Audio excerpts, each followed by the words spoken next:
یہ بجے گا. اعوذ باللہ من الشیطان الرجیم. بسم اللہ الرحمن الرحیم. عزیزان من، آج جولائی 1982 کی 9 تاریخ ہے اور درس قرآن کریم کا آغاز سورہ قاف کی آیت 36 سے ہو رہا ہے. 50/36.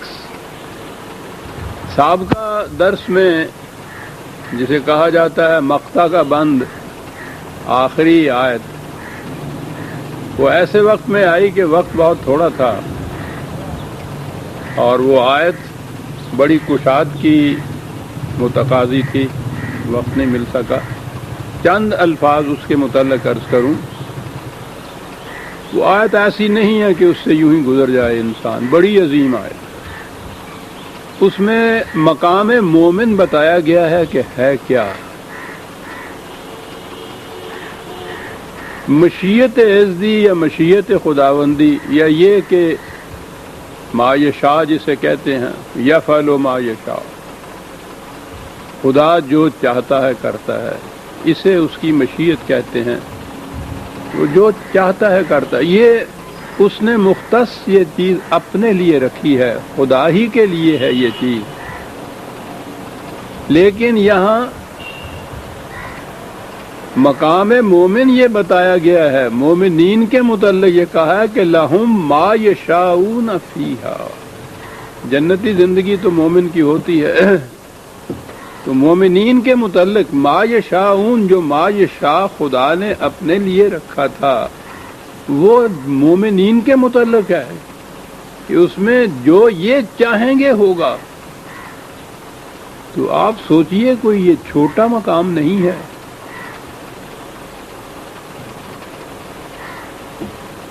کتنا عرفہ مقام ہے، کتنا عظیم مقام ہے جو مومنین کو دیا جا رہا ہے کہ ما یشاء جو خدا کی صفت مخصوصہ تھی وہ شریک کیا جا رہا ہے. لہم ما یشاؤون.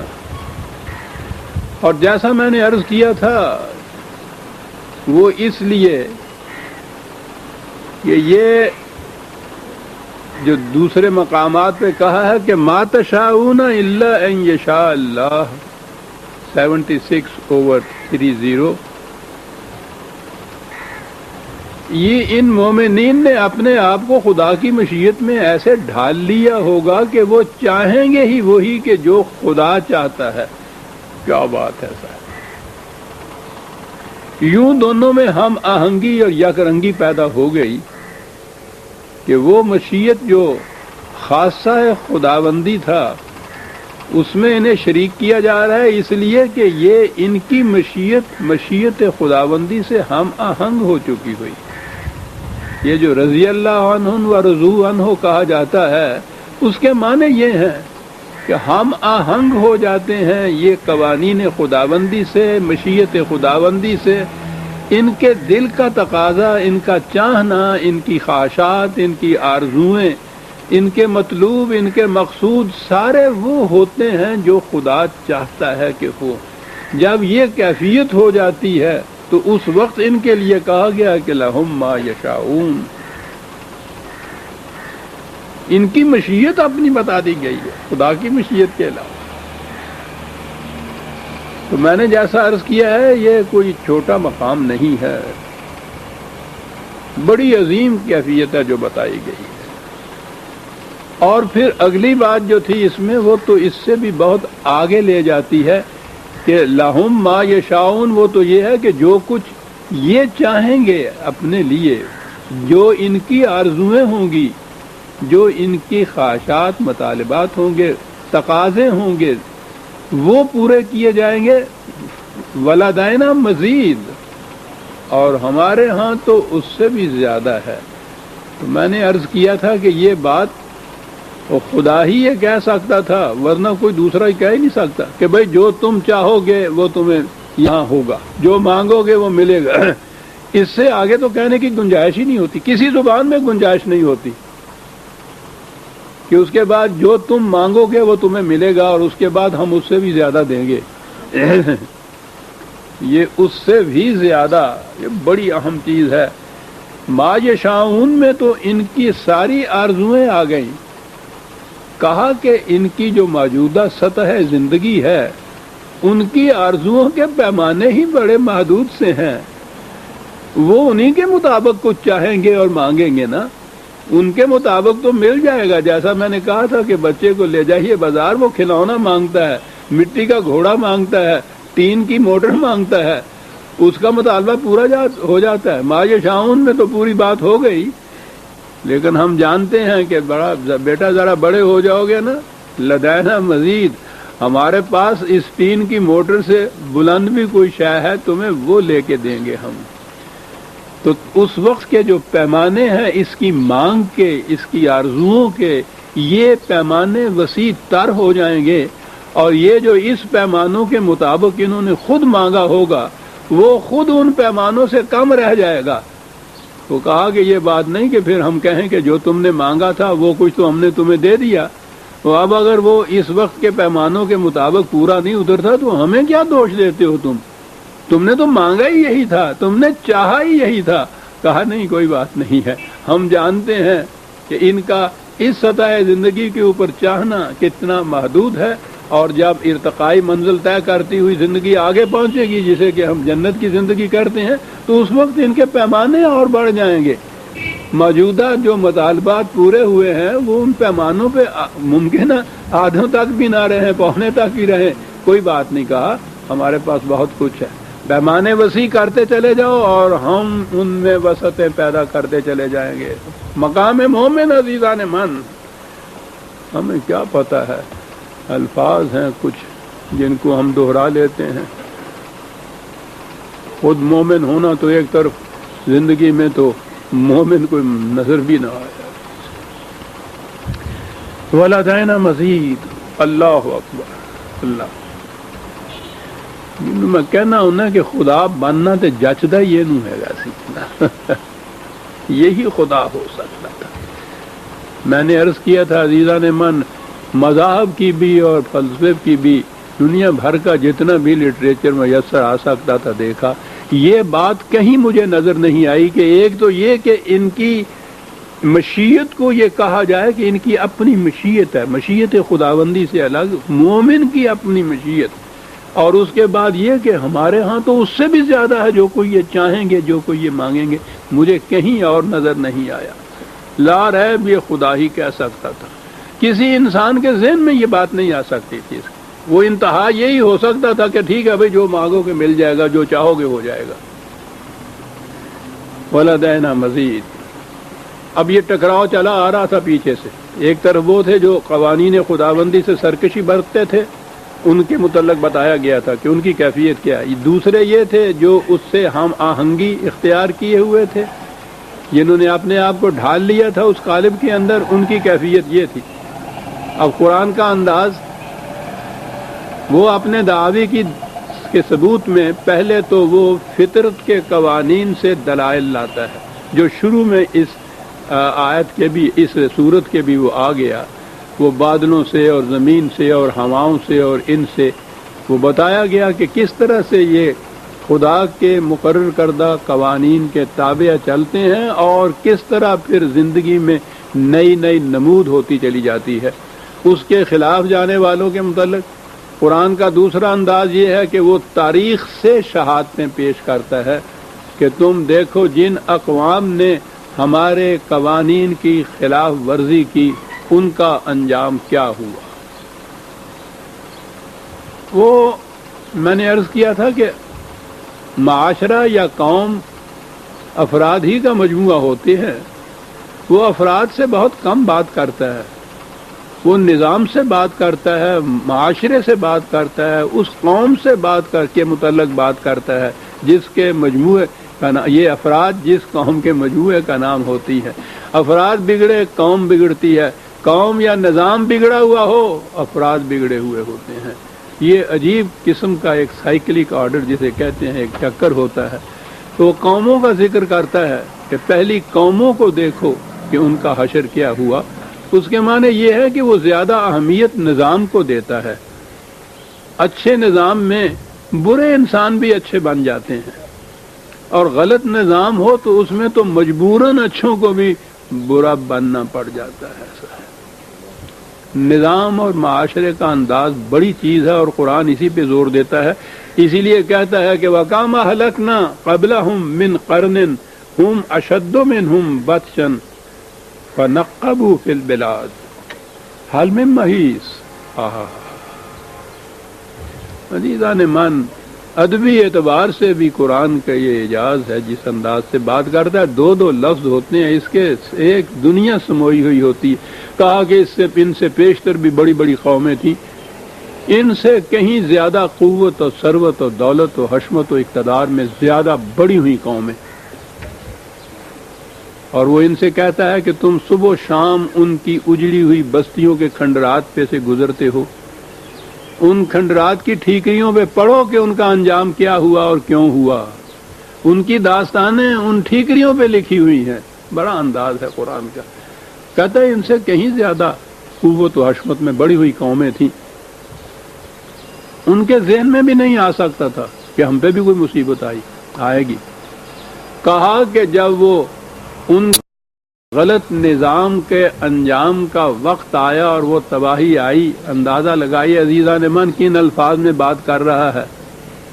لفظ شاعری تو ہم کہہ نہیں سکتے، خود یہ ہے نہیں، لیکن بلیغ ترین بھی جو شاعری ہو سکتی ہے، یہ اس سے بھی اونچی بات ہے۔ کہا کہ جب یہ بات آئی، انہوں نے چھان مارا دنیا کی بستیوں کو کہ کہیں پناہ ملے اور کہیں پناہ نہ ملی۔ کیا بات ہے، چھان مارا، اپنے یہاں والی بات نہیں، ساری دنیا میں بستیوں کو چھان مارا کہ کہیں پناہ مل جائے، کہیں پناہ نہ مل سکی۔ آپ دیکھتے ہیں پھر کہ ہلاکت یہ کس انداز کی ہے، کہ وہیں کی بات نہیں ہے۔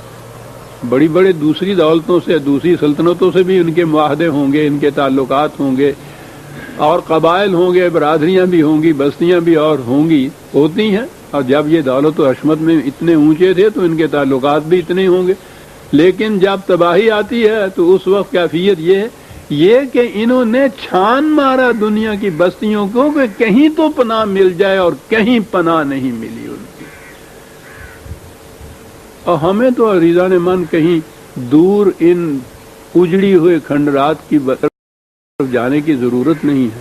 ہمارے دور میں تو تاریخ اتنی تیزی سے بڑھ رہی ہے کہ پہلے جو واقعات کہیں 1000 سال میں برپا ہوتے تھے، آج تو چند سالوں میں ہو جاتے ہیں، جو صدیوں میں برپا ہوتے تھے چند مہینوں میں ہو جاتے ہیں۔ اگر آپ نے پہلی جنگ عظیم کے زمانے کا آپ کو پتہ ہے، اس وقت سے لے کے اس کے بعد آج تک آپ دیکھیے، یہ 60 سال کا عرصہ قریباً ہو گیا، بلکہ اس سے زیادہ کا عرصہ ہو گیا۔ اس میں آپ دیکھیے جو قوموں پہ تبدیلیاں آئی ہیں، کتنی عظیم قومیں تھیں، ان کا کیا انجام ہوا، کیا حشر ہوا۔ آج دیکھ لیجئے دنیا میں کیا ہو رہا ہے۔ مظالم کی داستانیں پڑھتے ہیں ہم، ساری دنیا میں ان کی آہو پگار جو ہے وہ زمین کو ہلا رہی ہے، آسمان تک پہنچ رہی ہے، کہیں کوئی پناہ دینے والا نہیں نظر آ رہا، جسے کہا ہے قرآن نے کہ انہوں نے چھان مارا مختلف بستیوں کو، لیکن کہیں کوئی پناہ دینے والا نہ ملا۔ ہمارے تو سامنے تاریخ یہ کچھ بتا رہی ہے سر۔ یہ ساری چیزیں غلط نظام زندگی کا نتیجہ ہے، اور اس میں جن کو آج یہ سپر پاور یا ہائی پاورز کہہ رہے ہیں، یہ بھی بچ نہیں سکتی۔ ان پہ تو چھوٹی طاقتوں کے مقابلے میں جب ہلاکت اور تباہی آئے گی تو وہ ان سے بھی کہیں زیادہ شدید حالت کے اندر وہ ہوگی۔ یہ قرآن نے یہاں کہا ہے اشد منہم بطشاً، وہ سپر پاورز تھیں، ان کا یہ انجام ہو گیا۔ تو سوال تو یہاں سپر کا اور لوور پاور کا ہوتا نہیں ہے۔ غلط نظام چھوٹے پیمانے پہ ہو، بڑے پیمانے پہ ہو، وہ تو اپنا نتیجہ اسی طرح سے لاتا ہے، اور اس کا نتیجہ اس قسم کی تباہی ہوتی ہے، پھر دنیا میں پناہ کی کوئی جگہ نہیں مل سکتی۔ کہا یہ جو کچھ ہم نے کہا ہے، یہ ہم کوئی تاریخ کا نصاب مرتب نہیں کر رہے، کہ طالب علموں کو پڑھا دیا جائے. ہم یہ اس لیے کہہ رہے ہیں کہ ان فی ذالک لذکر لمن کان لہ قلب اور او القى السمع وهو شہید. واہ واہ. جو ہم بیان کر رہے ہیں اسے تاریخی داستانیں سمجھ کے آگے نہ بڑھ جائیے کہ ایک کہانیاں تھی جو ہم نے بیان کر دی. یہ بات نہیں ہے. ان بیانات میں، ان کہانیوں میں تمہارے لیے عبرت اور موعظت کی 1000 داستانیں چھپی ہوئی ہیں. تمہارے لیے، تمہیں ان سے عبرت حاصل کرنا ہے. لیکن عبرت کون حاصل کرے گا؟ 3 چیزیں کہی ہیں. من کان لہ قلب، پہلی چیز تو یہ ہے کہ سینے میں وہ دل رکھتا ہو جو سوچنے سمجھنے کا کام لے. کیونکہ اس نے کہا ہے کہ لہم قلوب لا یفقہون بہا. تم دیکھو گے ان لوگوں کو کہ سینے میں ان کے دھڑکتے ہوئے دل تو ہیں، لیکن ان سے یہ سوچنے سمجھنے کا کام نہیں لیتے. تو کہا پہلی چیز تو یہ ہے کہ ان سے عبرت وہ حاصل کریں گے جن کے سینے میں سوچنے سمجھنے والا دل ہے، اور وہ از خود ان چیزوں پہ غور کر کے ایک نتیجے پہ پہنچیں گے کہ واقعی ان کا انجام جو ہے غلط نظام کا ایسی تباہی ہے. اپنے طور پہ غور و فکر سے، خود اپنی سوچ سمجھ سے بھی اس نتیجے پہ پہنچیں گے کہ قرآن نے جو کہا ہے وہ حقیقت ہے. اگر ایسی صورت نہیں ہے تو دوسرا انداز کہا ہے القسم، کہ کوئی دوسرا بتانے والا ہو تو اس کو ہی غور سے سن لے. کیا بات ہے. کیسے 2 گروہ گنائے ہیں قرآن نے، خود غور و فکر کرنے والے اور وہ لوگ جو خود تو نہیں اس قابل. ان کے لیے کہا کہ جو یہ پھر بات کہتا ہے اس کی بات تو سنیں، اور وہ سن کے یہ نہ ہو کہ ایک کان سے سنے دوسرے کان سے نکال دیں. وہو شہید، اس کی پاسبانی کریں، اس کی نگرانی کریں اس بات کی جو کچھ وہ کہہ رہا ہے. اس سے عبرت وہی لوگ حاصل کر سکیں گے. بات شروع انہوں نے کی تھی اس اعتراض سے جو وہ کہتے تھے کہ جب ہم مر آ جائیں گے تو کیا اس کے بعد پھر زندگی ہوگی؟ وہ خدا خود پیدا کر دے گا، پھر پیدا کر دے گا. کہا کہ ان کو اس پہ بڑا تعجب آ رہا تھا. وہاں بھی اور دیگر مقامات پر بھی قرآن نے یہ دلیل دی ہے. وَلَقَدْ خَلَقْنَا السَّمَاوَاتِ وَالْأَرْضَ وَمَا بَيْنَهُمَا فِي سِتَّةِ أَيَّامٍ وَمَا مَسَّنَا مِن لُغُوبٍ. پہلے تو یہ بات کہی کہ یہ عظیم سلسلہ کائنات، یہ تو ایک انسان کے متعلق کہتے ہیں کہ اس کو پیدا ہوا کر دینا. انہوں نے کبھی سوچا نہیں یہ محیر العقول سلسلہ کائنات کتنا عظیم اور وسیع ہے. یعنی اس کی وسعتوں کا تو آج کی سائنس بھی اندازہ نہیں ابھی لگا سکی. یہ کروڑوں در کروڑوں کائناتیں تو وہ اس کہکشاں کے اندر آباد ہیں جن کو ہماری شاعری نے کہکشاں کہا، کہ جیسے گھاس کا ایک گٹھا گھسیٹ کے لے جائیں تو پیچھے راستے پہ جو نشان پڑتا ہے اس کو کہکشاں کا نام دیا نا انہوں نے. یہ کہکشاں جو ہے ایک ایک اس کے ستارے یا تارے کے اندر کائناتیں پوشیدہ ہیں. اور اس کے بعد اب تو علم الافلاق اس پہ پہنچا ہے. دی ایکسپینڈنگ یونیورس کتاب کا نام ہے جو جیمز جینز نے، کہ اور وسیع ہوتی جا رہی ہے کائنات. وہ کہا کہ ہم نے یہ کائنات جو بنائی تو بنانے کے بعد اب یہ جو کہا ہے نا کہ اتنے مراحل کے اندر اس کو اس درجے پر پہنچایا جس پر تمہارے سامنے یہ ہے. یہ ستت ایام کے معنی نہیں ہے کہ ویک ڈیز میں سے 6 دنوں میں ہم نے اسے پیدا کیا اور 7ویں دن پھر ہم آرام کرنے لگ گئے کیونکہ تھک گئے تھے. یہ تورات میں ہے نا. قرآن ساتھ کے ساتھ اس قسم کے غلط عقائد کی تردید بھی کیے چلا جاتا ہے. تورات میں یہ ہے کہ خدا نے ہفتے کے 6 دنوں میں کائنات کو پیدا کیا اور پھر وہ تھک گیا تو 7واں دن وہ آرام کا دن تھا. اور یہ جو سبت ان کے ہاں سبت ہوتا ہے، سیٹرڈے یہودیوں کے ہاں کا، 7ویں دن پہ کام کاج بند کرتے ہیں نا یہ، تو کہتے ہیں کہ خدا بھی اس 7ویں دن سو گیا تھا تو ہمیں بھی کاروبار بند کر دینا چاہیے. تو میں نے بتایا تھا نا کہ وہ عیسائی اور یہودیوں کا ان کا آپس میں تو پوچھو نہیں کتنا بیر تھا. ہر چیز جو یہودیت کی ہوتی تھی عیسائیت اس کی مخالفت کرتا تھا. تو انہوں نے سیٹرڈے کو رکھا سبت.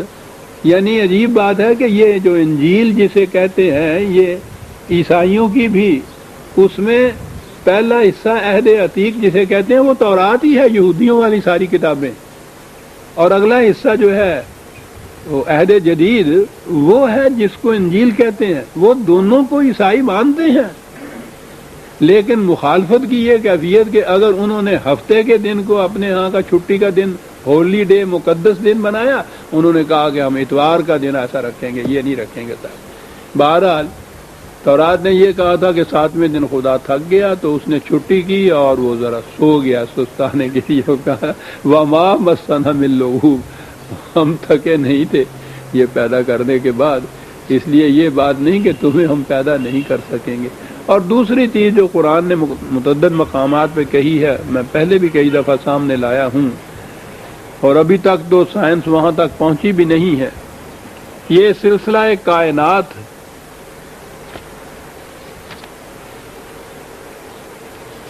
ہمارے ہاں کے شاعروں نے گردش افلاک کو اس معنی میں کچھ لیا تھا، ذرا سا ان کے ذہن میں تھا۔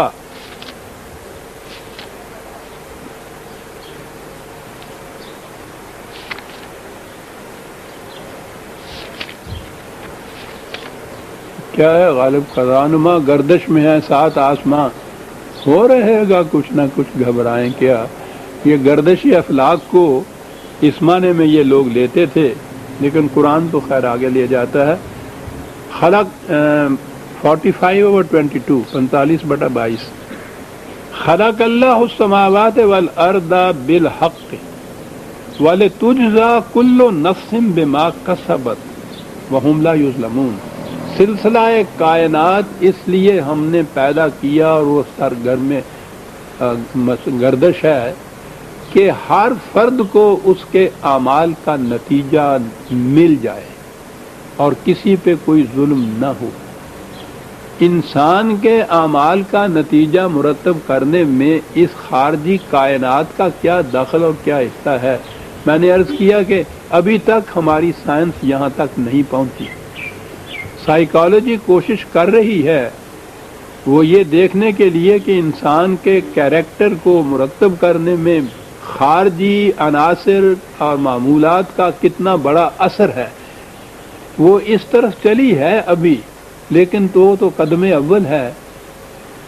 آگے چل کے یہ جب یہ انکشافات ہوں گے تو پھر پتہ چلے گا قرآن کیا کہا گیا ہے کہ یہ سلسلہ خارجی کائنات کا یہ اس لیے سرگرم عمل ہے کہ ہر فرد کو اس کے اعمال کا نتیجہ مل جائے اور کسی پہ کوئی ظلم نہ ہو۔ یہ بتایا ہے قرآن نے مقصد اس تخلیق خارجی کائنات کی تخلیق کا۔ تو چونکہ پیچھے سے بات کشمکش کی آ رہی تھی اور نتائج کی آ رہی تھی، اس ضمن میں یہ آیت بھی لی جا سکتی ہے کہ خارجی کائنات کو اس لیے پیدا کیا گیا ہے کہ ہر فرد کو اس کے کیے کا بدلہ مل جائے اور کسی پہ کوئی ظلم نہ ہو۔ اور دوسری بات یہ کہ یہ پیدا کرنے سے ہم تھک نہیں گئے کہ ہم اور کچھ پیدا نہیں کریں گے۔ ہم تو پتہ نہیں ہر روز کتنی نئی نئی دنیایں وجود میں آتی چلی جا رہی۔ خدا بھی آگے آئے گا، موسیون ہے، وسط پیدا، ایکسپینشن پیدا کرنے والا خدا۔ یہ تو آج انہوں نے اصطلاح دی ایکسپینڈنگ یونیورسٹی کی اصطلاح ایجاد کی ہے، ان کے ذہن میں نہیں آ سکتا تھا کہ یہ پھیل رہی ہے۔ قرآن نے 1400 سال پہلے خدا کے متعلق کہا تھا کہ وہ خدا ہے جو پھیلانے والا ہے کائناتوں کا۔ ایکسپینشن کا تو قرآن کے اندر خود تصور موجود ہے۔ اینی ہو کہا کہ یہ ہے کشمکش کی۔ اب ہم آخری آیتوں کے اوپر آ جائیں گے، اور جیسا انداز ہے قرآن کا وہ سم اپ کرتا ہے ہمیشہ آخری آیتوں میں جو کچھ پہلے کہا ہے۔ رسول اللہ سے کہا گیا ہے کہ فاصبر علی ما یقولون، یہ جو کچھ کہتے ہیں وہ واقعی ایسا ہے کہ اس سے انسان کا دل جال اٹھتا ہے، جگر کباب ہو جاتا ہے، بڑی تلخ چیزیں یہ کہتے ہیں۔ طنز و تشنیع، الزامات، بہتانات اس قدر زیادہ ہیں کہ بڑا مشکل ہے کسی کے لیے برداشت کرنا۔ لیکن اے رسول تمہیں استقامت سے کام لینا ہوگا، ان چیزوں سے ہمت نہیں ہارنی ہوگی۔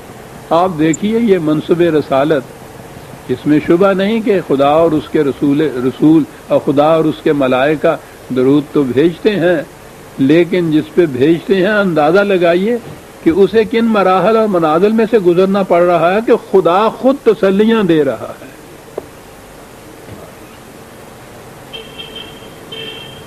اگرچہ وہ شاعر اور وہ جگر تو ہمت ہار بیٹھا تھا جس نے کہا تھا کہ وہ خود تسکین خاطر کر رہے ہیں مگر دل ہے کہ بیٹھا جا رہا ہے۔ تسکین خاطر خود خدا کر رہا ہے، رسول کا دل بیٹھا نہیں جا رہا۔ بڑی ہمت والا دل ہوتا ہے صاحب جس کو اس منصب کے لیے منتخب کیا جاتا ہے، خود تسلیاں دے رہا ہے خدا کے وَاصْبِرْ عَلَىٰ مَا يَقُولُونَ۔ آگے اس کے کچھ آیتیں آتی ہیں، وہ میرا خیال ہے آج ان کی وضاحت ضروری ہو جائے گی۔ وَسَبِّحْ بِحَمْدِ رَبِّكَ قَبْلَ طُلُوعِ الشَّمْسِ وَقَبْلَ الْغُرُوبِ وَمِنَ اللَّيْلِ فَسَبِّحْهُ وَأَدْبَارَ السُّجُودِ۔ عام ترجمہ اس کا جو کیا جاتا ہے، تسبیح کرو حمد کے ساتھ اپنے رب کی، سورج نکلنے سے پہلے، سورج کے غروب ہونے سے پہلے، اور رات کے وقت میں بھی تسبیح کرو اس کی۔ اور آگے لفظ ہے ادبار السجود، جس کے معنی یا تفسیر میں بہت اختلاف ہے، پایا جاتا ہے ان الفاظ میں۔ ان سے مراد لی جاتی ہے نماز کے اوقات جو ہمارے ہاں ہیں۔ میں یہ عرض کر دوں کہ متعین طور پر قرآن نے نماز کے اوقات کا خود ذکر نہیں کیا۔ قرآن نے جیسے ہم یہ نا صبح کی نماز فلاں وقت پہ، ظہر کی، عصر کی، عشاء کی، مغرب کی، عشاء کی، اس انداز سے کم از کم مجھے قرآن کریم سے متعین طور پر ان اوقات کے متعلق نہیں ملا۔ یہ اس قسم کے جو قرآن کی آیتیں آتی ہیں سبح بحمد ربک، ان سے یہ استنباط کیا جاتا ہے کہ اس سے مراد نماز کے اوقات ہیں۔ یہاں سے اور آیتوں سے یہ لے کر تو 5 اوقات استنباطاً جسے کہتے ہیں، بائی انفرنس جسے کہتے ہیں، اس طرح سے ان کو متعین کیا جاتا ہے۔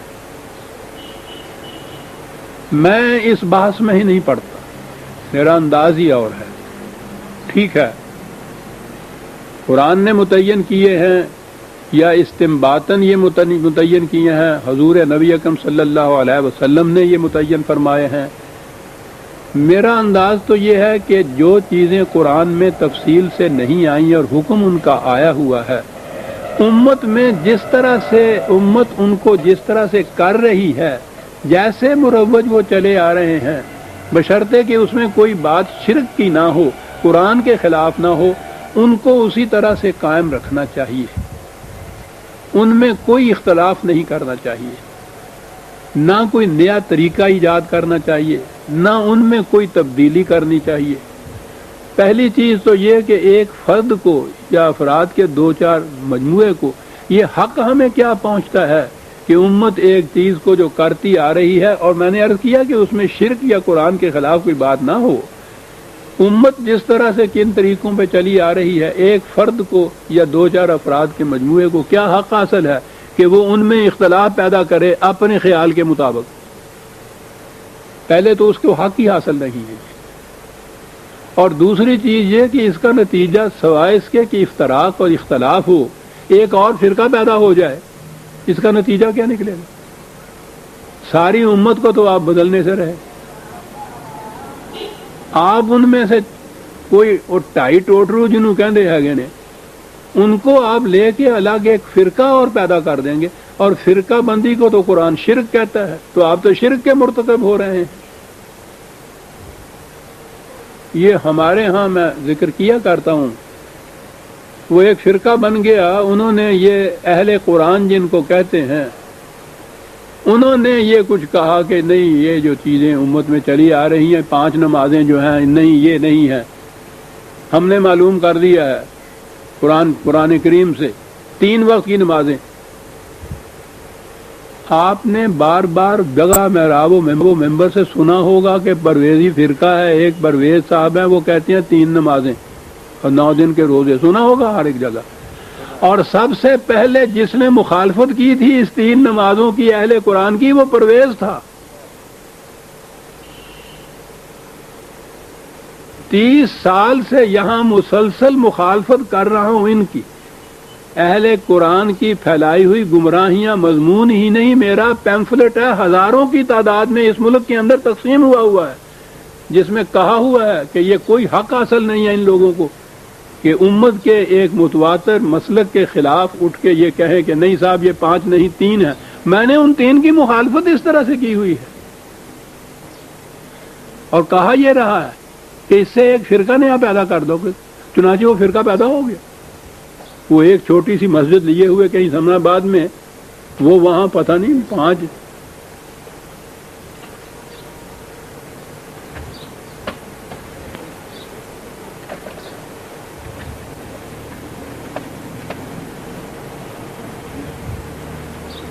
وہ وہاں بیٹھے ہوئے وہ چند آدمی ہیں، وہ اس بات کو لیے ہوئے ہیں کہ ہاں صاحب 3 نمازیں ہم نے قرآن سے موجود کر لی، اور کچھ زکوٰۃ کا بھی اسی طرح سے وہ کہتے ہیں کہ یہ سب چیزیں ہم نے قرآن سے معلوم کر لی، امت کو تو معلوم نہیں۔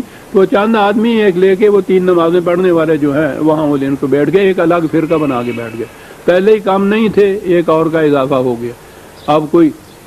اب ان میں بھی جو اہل قرآن ہیں جو کہتے ہیں ہم نے قرآن سے یہ ثابت کیا، سب سے پہلے اہل قرآن ان کے مولانا عبداللہ چکڑالوی تھے، جو بانی تھے اس تصور کے کہ یہ چیزیں قرآن میں ہیں۔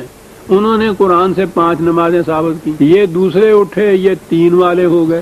انہی میں کہ اہل قرآن میں سے ایک مولوی تھے گجرانوالے والے، انہوں نے کہا نہیں 2 ہیں۔ ایک اور ان میں سے اٹھے، غالباً وہ سیال کوٹ تھے، تو انہوں نے کہا 1 ہی نماز ہے۔ میں نے کہا شکر ہے کہ اور نہیں کوئی اٹھا، نہیں تو وہ کہتا ہے ہی کوئی نہیں نماز، یعنی ایک تو اگے ایویں ہونا سی نا۔ یعنی دعویٰ ان میں سے ہر ایک کا یہ ہے کہ ہم قرآن سے نماز کے اوقات ثابت کر رہے ہیں، 5 3 2 1 قرآن سے ثابت ہو رہا۔ اور میں نے کہا خدا کے لیے اس کو تو رہنے دو محسوس، اپنا خیال جو ہو کہ میرے خیال میں یہ ہے تو وہ تمہارا خیال ہے۔ اور اگر یہ تم کہو کہ صاحب قرآن سے 5 بھی ثابت ہیں، قرآن سے 3 بھی ثابت ہیں، قرآن سے 2 بھی ثابت ہیں، قرآن سے 1 بھی ثابت ہے، تو اچھا قرآن ہے۔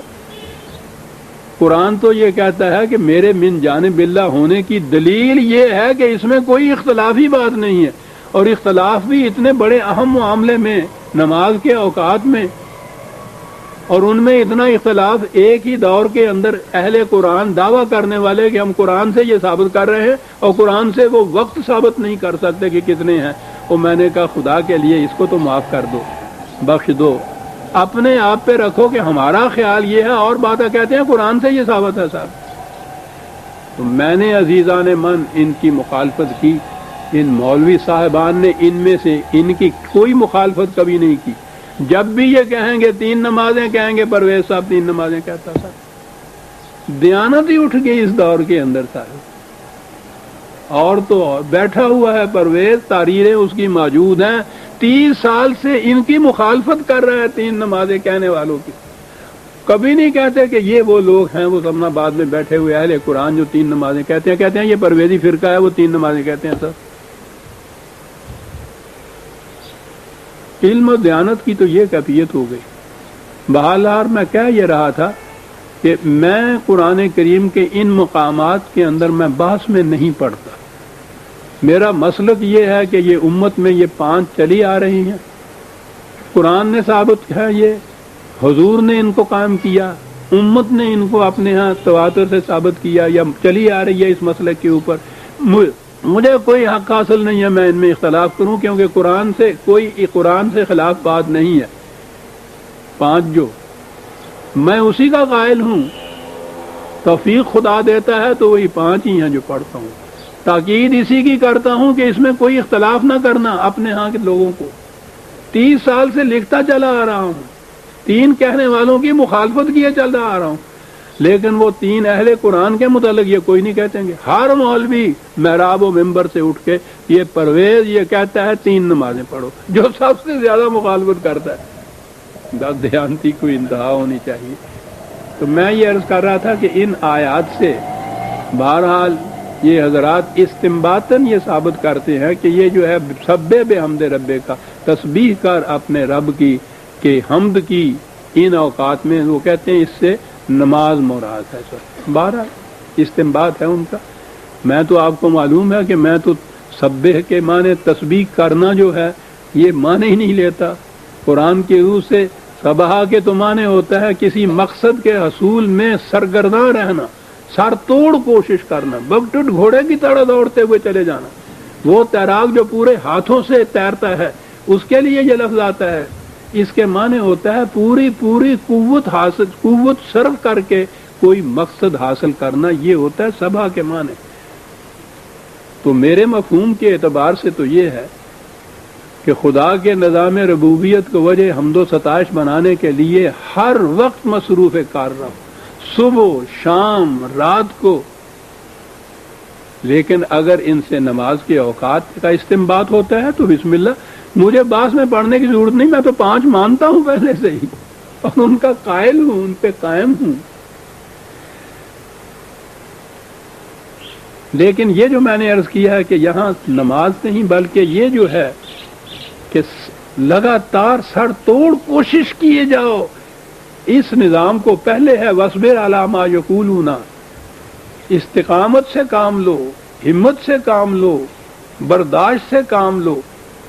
تو پہلے تاکید کی گئی ہے، پھر یہ کہا ہے کہ ہر دم کوشش کرتے چلے جاؤ، سرگرم عمل رہو اس نظام خداوندی کو وجہ حمد و ستائش بنانے کے لیے، سر توڑ کوشش کرو۔ اور آگے پھر ہے کہ اس کی مخالفت بڑی ہوگی صاحب، اور مخالفت ہوئی۔ 13 سال مدینے کی زندگی کے بعد، مکے کی زندگی کے بعد حضور مدینے تشریف لے آئے۔ اب ان قریش کو کوئی وجہ مخالفت ہونی نہیں چاہیے تھی، وہ تو چلے گئے۔ وہ آج کا مکہ اور مدینہ نہیں ہے کہ 2 گھنٹے میں یا 3 گھنٹے میں آپ وہاں پہنچ جائیں، اور ہوائی جہاز میں اگر جانا ہو تو شاید آدھے گھنٹے میں پہنچ جائیں۔ اس زمانے کا مکہ اور مدینے کے درمیان کے فاصلے 300 میل کے، اونٹوں کے اوپر سفر کرنے کا، صحراؤں کے اندر یہ آنے کا۔ کوئی مخالفت نہیں قریش کی ہو رہی، کسی قسم کا ان کو ڈر نہیں ہے، لیکن وہاں سے بار بار اٹھ کے چلے آ رہے ہیں۔ 7 سال تک آئے مختلف غزوات کے اندر۔ سوچئے کہ کیا معاملہ تھا یہ۔ زبردستی ان کو اسلام کے اوپر تو مجبور نہیں کیا جا رہا تھا۔ ان کے جو کہتے تھے جی ہمارے بتوں کو گالیاں دیتے ہیں، یہ تو چلے ہی آ رہے تھے وہاں سے، تو گالی کہاں دے رہی تھی آپ؟ یعنی ان کے ساتھ معاملہ ہی کوئی نہیں رہا۔ لیکن اس کے باوجود، اور وہ اسی لیے تھا، آج بھی جو یہ ہو رہا ہے، دنیا کی سپر پاور جو کر رہی ہے کہ ہو نہ جائے آشکارا شرع پیغمبر کہیں، ان کو پتہ ہے کہ شرع پیغمبر اگر دنیا میں آشکارا ہو گئی، نہ نظام ملوکیت باقی رہے گا، نہ نظام سرمایہ داری، نہ نظام پیشوائیت باقی رہے گا۔ اس وقت بھی دنیا بھر کی یہ ساری قوتیں کوشش کر رہی ہیں کہ یہ مسلمانوں کا شعور بیدار نہ کہیں ہو جائے دین کے لیے، مذہب میں ان کو گم کر رکھو۔ ٹھیک ہے، جتنی جی چاہیں نمازیں پڑھیں، روزے رکھیں، یہ زکوٰۃ دیں، یہ حج کرتے رہیں، کچھ نہیں بگڑتا، لیکن دین پیغمبر جو ہے وہ اس کا شعور ان کے اندر نہ کہیں بیدار ہو جائے، پھر کسی قوت کا کچھ باقی نہیں رہ سکتا۔ یہ تھی جو قریش کے لیے وجہ مخاصمت تھی، اور یہی آج وجہ مخاصمت ہے۔ مسلمان قوتیں، مملکتیں بیچاری اس قابل ہے ہی نہیں کہ وہ ان کا مقابلہ کریں، لیکن ان کو ہر وقت یہ خوف کھایا جا رہا ہے کہ ان کے اندر یہ شعور بیدار نہ کہیں ہو جائے۔ یہ ہے چیز جس کے لیے وہ قریش مکہ 7 سال تک، تاکہ وہاں خود مکے میں ان کو شکست نہیں ہو گئی، لگے ہی رہے اس کے پیچھے، چین سے ایک دن نہیں بیٹھنے دیا۔ اسی لیے اس کے لیے کہا کہ یاد رکھو وقت وہ آ گیا ہے، غالباً یہ پہلی جنگ کے زمانے کا کی آیات ہوں گی، وَاسْتَمِعْ يَوْمَ يُنَادِ الْمُنَادِ مِن مَقَامٍ قَرِيبٍ۔ معنی تو یہ ہے کہ کان لگا کے سنو اس آواز کو جو قریب مقام سے ہی آ جائے گی تمہارے کانوں میں۔ تو وہ آواز تو جنگ کا اعلان ہی تھا جو آئی آواز کانوں میں۔ پہلی لڑائی بدر کے مقام کے اوپر آئی، تھوڑے سے فاصلے کے اوپر مکے کے۔ یہ تو باہر سے نکل کے مدینے سے انہوں نے تو وہاں جا کے مدافعت کر لی، ورنہ وہ تو بڑھ کے آ گئے ہوئے تھے۔ جنگ کی منادیاں، جنگ کی آوازیں تو کانوں کے اندر آ رہی تھی۔ سنو، قریب کے مکان سے ہی اب یہ آوازیں آنی شروع ہو جائیں گی یوم یسمعون الصیحۃ بالحق ذالک یوم الخروج، جس دن وہ چیخ و پکار جو ہوگی جنگ کے لیے وہ بڑے زور شور سے اٹھے گی، اور پھر وہ دن ہوگا جس دن پھر تمہیں نکلنا پڑے گا ان کی مخافت کے لیے۔ عام طور پہ ان آیات کے لیے وہ جو مرنے کے بعد کی زندگی ہے اس کے متعلق کہا جاتا ہے۔ میں نے بار بار کہا کہ وہ تو ہمارے لیے ایمان ہے، جزو ایمان نہیں، بنیاد ہے ایمان کی، آخرت پر ایمان، وہ بھی صحیح ہے، لیکن ہر چیز قرآن کی آخرت کے متعلق ہی نہیں ہے، اس دنیا کے متعلق۔ یہ تو تاریخ بیان کی جا رہی ہے، وَاصْبِرْ عَلَىٰ مَا يَقُولُونَ، کہ ہمت سے، استقامت سے، برداشت سے کام لو اے نبی۔ اور برداشت کے یہ مقامات تھے کہ یہ ایک مختصر سی پناہ گزینوں کی جماعت مدینے میں آ کے بیچارے کسی طرح سے اطمینان سے 4 دن بیٹھے، اور وہاں بھی انہوں نے چین نہیں لینے دیا، یورش کر کے چلے آ رہے ہیں سب۔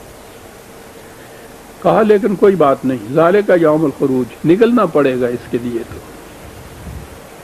لیکن وہاں میدان جنگ میں انا نحن نحیی و نمیت و انا الینا المصیر، فتح اور شکست، زندگی اور موت جو قوم کی ہے اس کا فیصلہ ہمارے قانون کے مطابق ہوگا، خوف نہ کرو۔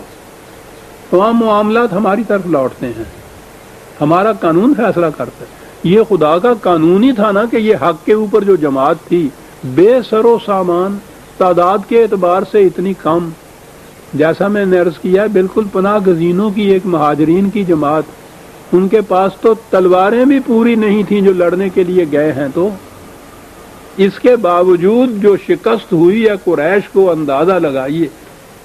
انہوں نے مکے میں آ کے یہ فیصلہ کر اعلان کر دیا تھا کہ کوئی روئے نہیں اپنے مرنے والوں کے اوپر، کہ اس سے ہمارے دل بیٹھ جائیں گے۔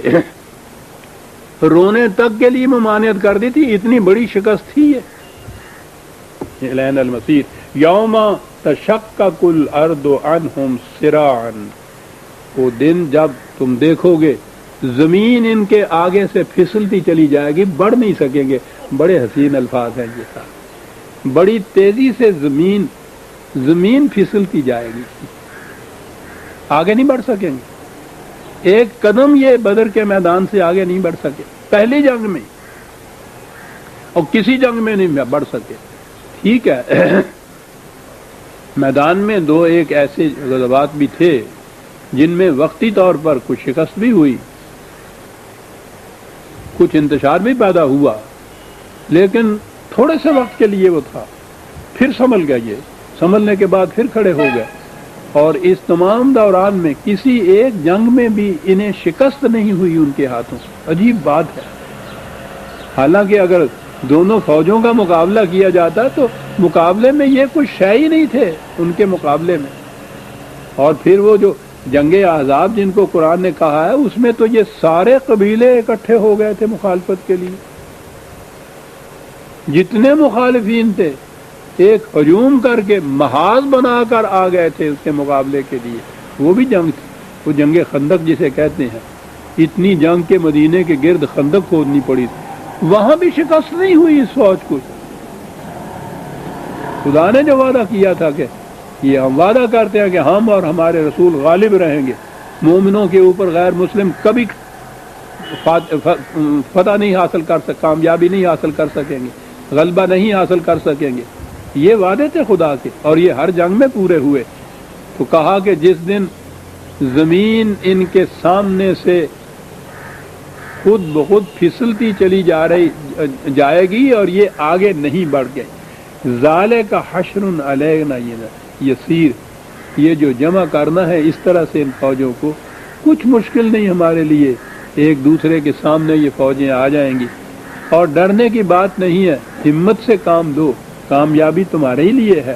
نحن عالم بما یقولون، ہم اچھی طرح جانتے ہیں کہ یہ کیا کہتے ہیں تمہارے متعلق۔ ان حالات میں وہ جو کہتے ہوں گے ایک تو یہی بات ہوگی کہ ہم تو نیست و نابود کر دیں گے معاذ اللہ ان کو، یہ شائی کیا ہے مٹھی بھر جماعت جو ہے یہ جا کے وہاں بیٹھی ہوئی، اس دفعہ ایسا حملہ کریں گے کہ یاد آ جائے گا ان کو، اور پتہ نہیں کس کس قسم کی بات ہے۔ کہا ہم جانتے ہیں، آپ دل برداشتہ نہ ہو جائیے، کیا بات ہے، تسلیاں دی جا رہی ہیں خدا کی طرف سے۔ اگلی بات ہے وَمَا أَنْتَ عَلَيْهِمْ بِجَبَّارٍ، اور یہ سارا فلسفہ اسلام کے جنگوں کا بیان کر دیا ایک میں۔ یہ تمہارے خلاف یہ کچھ کہہ رہے ہیں، اور واقعہ یہ ہے کہ تم جبرن ان کو مسلمان نہیں بنا رہے، جبر نہیں ان پہ کر رہے کسی قسم کا، جبرن تو تم جنگ میں نہیں کر رہے ان کی، سوائے ایک کے جہاں فتح مکے کے لیے جانا پڑا تھا کہ انہوں نے ان کو اسی طرح سے واپس بھیج دیا تھا، وہ ساری جنگیں اسی اطراف میں آ کے ہوئی ہیں، وہی حملہ آور ہوتے رہے ہیں۔ اور پھر تلوار کے زور سے اسلام کا پھیلانا، یہ تو بہت بڑا اسلام کے خلاف اتہام ہے۔ لا اکراہ فی الدین، دین کے معاملے میں کوئی زبردستی۔ قرآن تو جیسا میں نے آپ کو بتایا ہے، وہ تو ان اعراب کو، بدوؤں کو کہتا ہے جو مسلمان ہو چکے تھے کہ یہ مت کہو کہ ہم مومن ہو گئے ہیں، ابھی ایمان تمہارے دل کی گہرائیوں میں نہیں اترا، مومن نہ کہو، کہو کہ ہم نے اپنے آپ کو جھکا دیا ہے اس مملکت کے سامنے۔ وہ تو انہیں بھی نہیں مومن کو مانتا، وہ تو ہم پیدائشی مسلمانوں سے کہتا ہے یا ایھا الذین آمنوا آمنوا، تم بھی ایمان لاؤ۔ جبر ایمان کے معاملے دو متضاد چیزیں ہیں۔ ایمان تو امن ہے، یہ جبر میں امن کہاں ہوتا ہے؟ اس کا تو مادہ ہی امن ہے۔ یہ تو وہ کہتا ہے مومنوں کی نشانی، علامت، خصوصیت یہ ہے کہ اور تو اور آیات خداوندی بھی ان کے سامنے پیش کی جاتی ہیں تو یہ ان پہ بھی اندھے اور بہرے بن کے نہیں جھکتے، سمجھ سوچنے کے بعد تسلیم کرتے ہیں آیات خداوندی کو۔ اللہ اکبر۔ تو یہ بجاور و اکراہ، شمشیر کے زور کے اوپر یہ مسلمان کرتے چلے جائیں گے، صاحب سوال ہی نہیں پیدا ہو۔ قرآن نے تو جہاں وہ معجزہ آپ سے طلب کرتے تھے کہ کوئی معجزہ دکھائیے تو ہم ایمان لے آئیں، قرآن نے کہا ہے رسول سے کہ کچھ مشکل نہیں ہے ہمارے لیے، جو یہ کہتے ہیں ہم وہ کر دکھائیں، یہ تو ساری کائنات معجزہ ہے ہمارا، دکھا سکتے ہیں، لیکن اس سے تو گویا جبرن مسلمان بنانا ہو جائے گا نا کسی کو، کیونکہ عقل و فکر تو معاف ہو جائے گا اگر اس قسم کی کوئی چیز دکھا دی گئی تو قرآن رسول اللہ سے کہتا کہ کیا تو چاہتا ہے کہ ان کو پھر اس طرح سے جبرن مسلمان بنا لیا جائے؟ ان کو تو ہم مسلمان تسلیم ہی نہیں کریں گے۔ اللہ اکبر۔ جنگ کے معاملے میں یہ کہا وَمَا أَنْتَ عَلَيْهِمْ بِجَبَّارٍ، ایک آیت ایک لائز کا ایک لفظ سے طے کر گیا کہ حضور نے جتنی بھی جنگیں لڑی ہیں، جتنی غزوات ہوئے ہیں حضور کی زندگی میں یا صحابہ کبار کی زندگی میں، وہ اسلام کو بزور شمشیر پھیلانے کے لیے نہیں تھے، اسے مسلمان تسلیم ہی نہیں کیا جا سکتا، جسے اکراہن اس ایمان پہ مجبور کر دیا جائے۔ یہاں کہا جنگ کے میدان میں کہا ہے کہ کامیابی تمہیں حاصل ہوگی، لیکن تم ان پہ اسلام کے معاملے میں جبر نہیں کر سکو گے۔ قرآن میں یہ ہے کہ دشمن کا بھی کوئی ایک شخص اگر جنگ کے زمانے میں تمہارے پاس امن ڈھونڈنے کے لیے آئے تو اس کو امن پناہ دو، پناہ دینے کے بعد قرآن سناؤ اس کو، پھر اس سے خود پوچھ لو، اس کے بعد وہ اگر کہے کہ نہیں صاحب میں تو جانا چاہتا ہوں، تو کہا اپنی حفاظت میں اسے اس سرحد تک پہنچاؤ جہاں پھر اس کے بعد اس کے اپنے آدمی ہوتے ہیں۔ اللہ اکبر۔ دشمن پناہ کے لیے آیا ہے، صرف قرآن سنانا ہے اس تک، پھر اس پہ چھوڑ دو، اگر وہ نہیں مانتا جانا چاہتا ہے تو پھر اس کو وہاں تک خود اپنی حفاظت میں چھوڑاؤ۔ عزیزہ نے مان اس قسم کا دین دنیا میں اس کی مثال کہیں مل سکتی ہے؟ وَمَا أَنْتَ عَلَيْهِمْ بِجَبَّارٍ، جبر نہیں ہے، کر کیا؟ فَذَكِّرْ بِالْقُرْآنِ، بس یہ بات ہے جو کیے چلے گا، قرآن کی باتیں ان کے سامنے پیش کرتے چلے گا، پھر ان پہ چھوڑ دو کہ اپنی عقل و فکر سے یہ فیصلہ کریں۔ کہ ہم اسے مانتے ہیں یا نہیں مانتے. جو مانے گا اس کا بھلا، جو نہ مانے گا نقصان اس کا ہوگا. تمہارا تو کوئی نقصان نہیں اس میں ہوگا. تمہارا تو معاذ اللہ کوئی کاروبار یا بزنس نہیں ہے کہ گاہک کام ہو جائیں گے. نہ ہی تم نے اس مغربی جمہوریت کے ووٹ لینے ہیں کہ کسی طرح سے بنا کے رکھو ان کے ساتھ کہ کل کو ووٹ ملے گا. اس کا سوال ہی نہیں.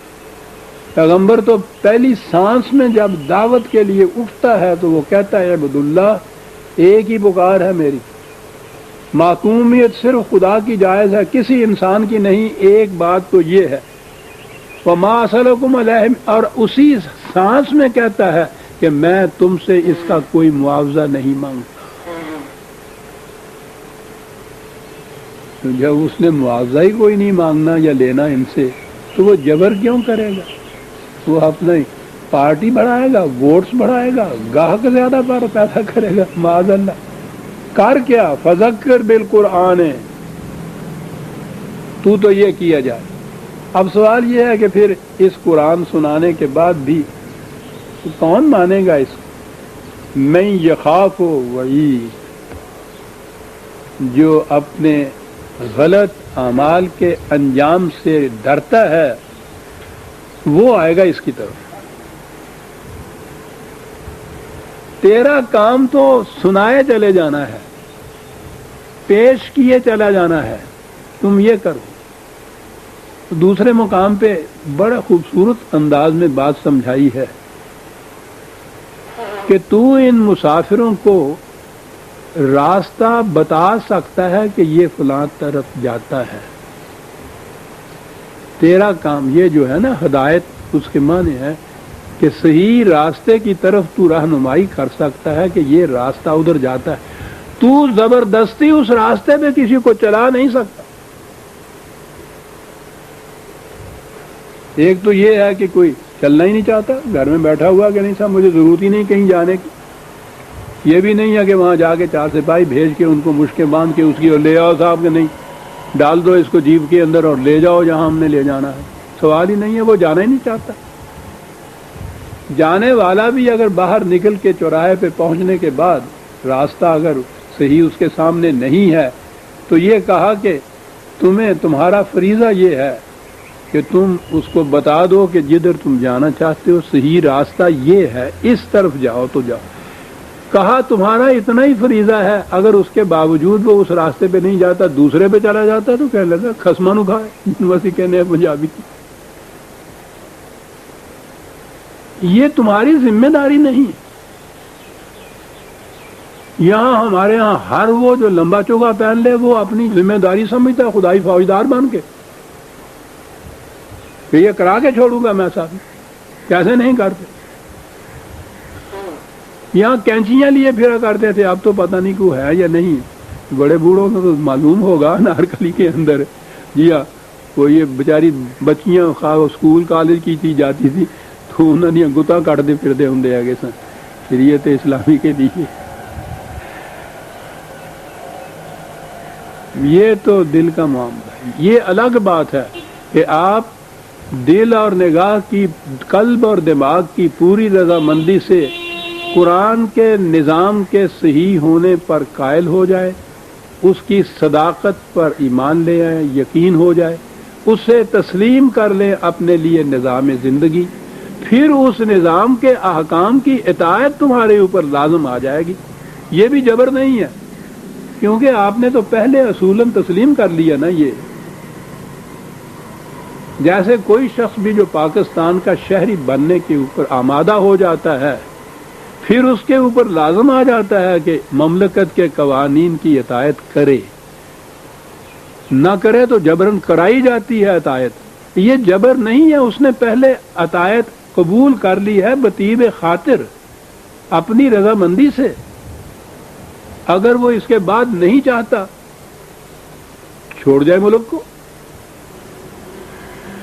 چھوڑ نہیں جائے. نظام اسلامی نظام کے اندر تو اس نظام کے اندر رہنا چاہتا ہے تو اس کی اطاعت کرنی ہوگی.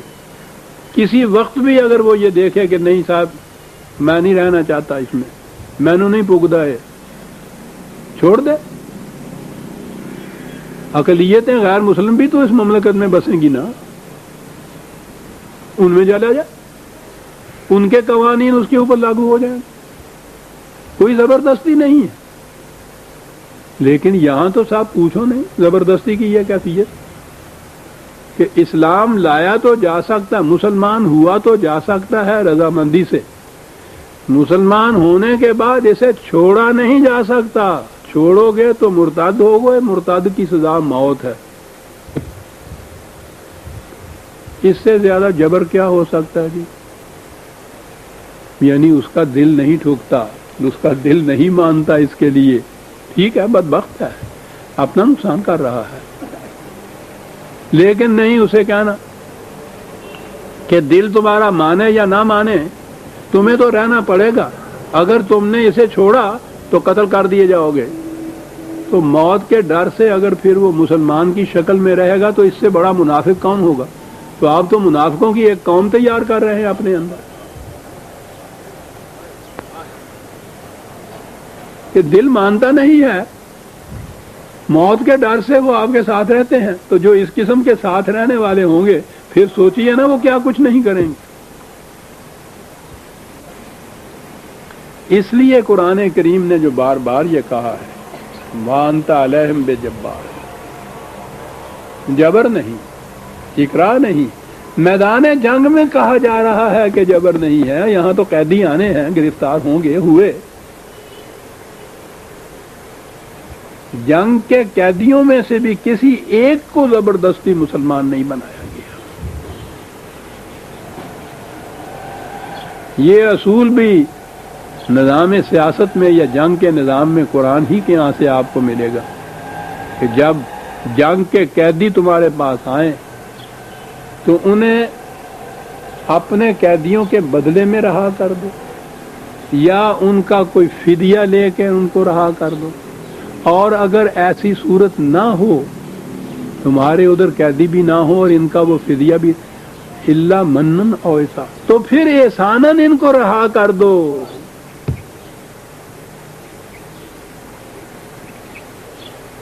اور آپ کے ہاں کی فقہ کا جو مذہب ہے وہ یہ کہتا ہے کہ یہ ان سب کو گرفتار کرو، مردوں کو غلام بناؤ، عورتوں کو اپنے ہاں لونڈیاں بناؤ، انہیں سپاہیوں میں تقسیم کرو، بلا نکاح کے بلا تعداد کے اتنی بھی ہوں وہ ان سے جنسی تمتع کریں، پھر وہ بیچ سکتے ہیں، ان کو تحائف میں دے سکتے ہیں دوستوں کو۔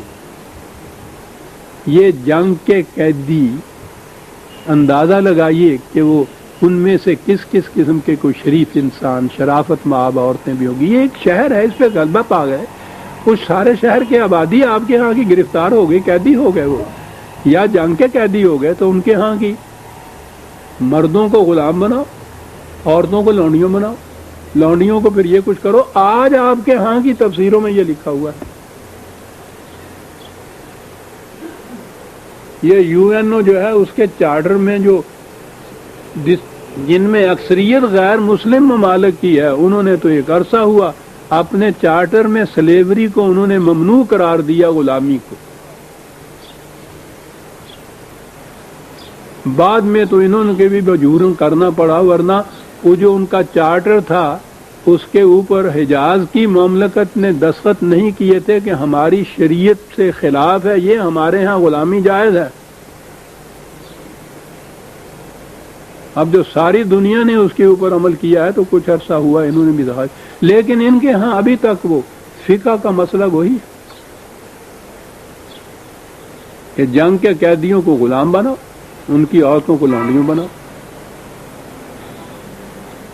اور وہ قرآن کہہ رہا ہے وَمَا أَنْتَ عَلَيْهِمْ بِجَبَّارٍ، تم ان پر کسی قسم کا جبر کر نہیں سکے۔ کرنا کیا ہے عزیزان من؟ بات تو ساری یہ ہے فَذَكِّرْ بِالْقُرْآنِ،